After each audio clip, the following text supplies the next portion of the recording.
Hello, welcome to my channel. आज आपण करणार आहोत छोले भटुरे। ते बनवण्यासाठी आधी मी पीठ मळून घेते। त्यासाठी मी मैदा घेतलाय, आधी त्यात दही टाकलंय, मीठ टाकलंय आणि हे सगळं बॅटर मी मिक्स करून घेते। थोडं पाणी ॲड करून आपल्याला हे सगळं बॅटर नीट मळून घ्यायचं आहे आणि थोडा वेळ रेस्ट करायला ठेवायचं आहे। आता मी छोले बॉईल करून घेतले। छोले बॉईल करताना मी त्यामध्ये फक्त दालचिनी टाकली होती।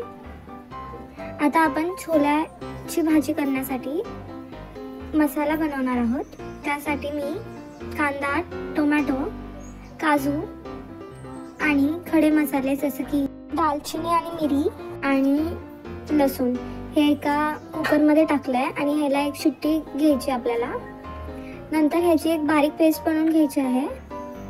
आता छोले बनवण्यासाठी मी एक पॅन ठेवला, त्यात मी ऑइल टाकलंय। नंतर मी त्यामध्ये जे आपण पेस्ट बनवून घेतली होती ती टाकत आहे। आपल्याला नीट परतून घ्यायची ही ग्रेव्ही आणि नंतर मी त्यामध्ये हळद टाकली आहे, धना पावडर टाकलाय, काश्मीरी लाल तिखट टाकलाय आणि छोला मसाला टाकला आहे। वरतून मी त्यामध्ये कस्तुरी मेथी ॲड केली आहे आणि हे सगळं नीट मिक्स करून घेते मी। त्यानंतर मी त्यामध्ये अगदी थोडंसं बटर देखील ॲड केलं आहे। आता जे छोले बॉईल करून घेतले होते ते मी या ग्रेव्हीमध्ये टाकणार आहे। ग्रेव्ही नीट परतून झाल्यानंतरच आपल्याला छोले टाकायचे। तर मी त्यामध्ये चवीप्रमाणे मीठ ॲड केलं आहे आणि गरम पाणी टाकलं आहे। नंतर हे सगळं आपल्याला बॉईल करून घ्यायचं आहे।